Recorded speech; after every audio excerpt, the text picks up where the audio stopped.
this portion of it. What does that tell us in English? Okay, yeah, it's a fraction, but it's rise over run. So what does that tell us? Once we know where the y-intercept is on a graph, your little starting point, what does this rise and run tell us? Joe?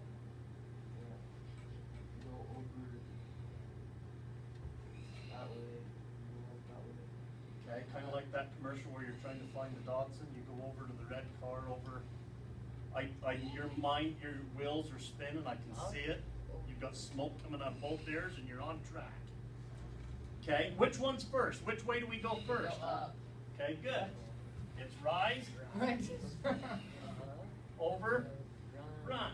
Okay, and it depends on whether it's negative or positive, which way we're going to go, right? Okay.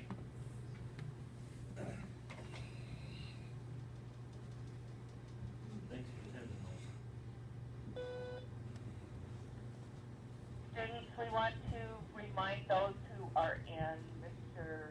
McGuire's or Jerry Carter's advisory. The bus is ready to load. Please meet down by the Lion. Okay, middle school. You guys head over to the other side, and then we'll come back and go over the new concept here in just a minute. I checked. You're good. You can go turn it in. Okay, so right here, order of operations. Remember,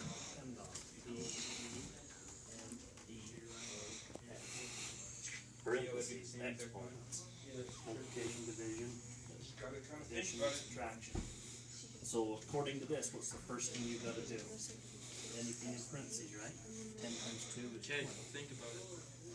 If we were going to originally go up 4, Now we just but started we're out of right, space, what's 3 times 20? which way were we going to go from here? We were going to go up 4 over which way? Because we're going this way, right? So if we go down, we're going to go down.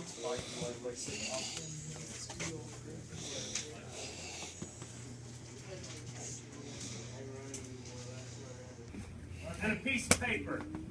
Dobby, good Now job. remember, when we go over a new concept, okay, CJ's going to work it out up here on the board. But I want everybody to be right and working it with him. Remember, you're not going to get it. In the past, you guys just shut your brains down and you have that learned helplessness kick in. You're going to do something different.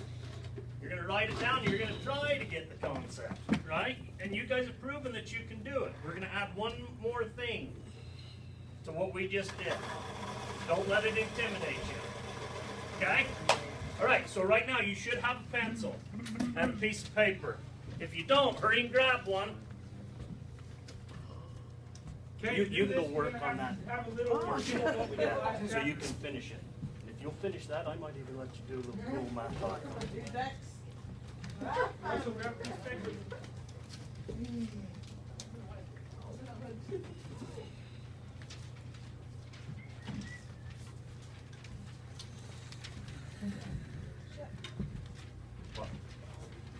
Okay.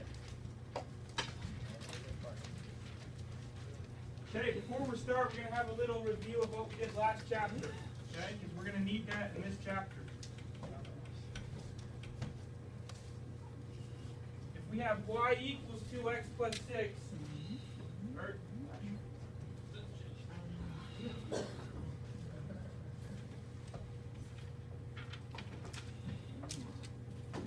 if we have 2x plus 6, how do we solve for this x? How do we get it alone?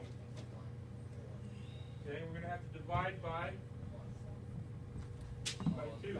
Right? We cross that out, we divide this side by 2. So x equals what? X equals 3. Okay, that's what we're going to use in this chapter. We're going to find the y-intercept and the x-intercept. So in this equation, which one was the y-intercept? Okay.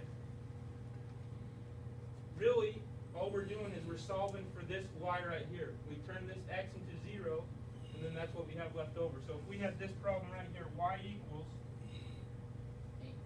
1/2 x plus 3, and we want to solve for the y-intercept, we plug a 0 into this x. We know it's 3 because we already learned that, right? But if we're solving it, we plug a 0 right here. So if we times 1/2 by 0, what do we get? times 0 is what? Zero.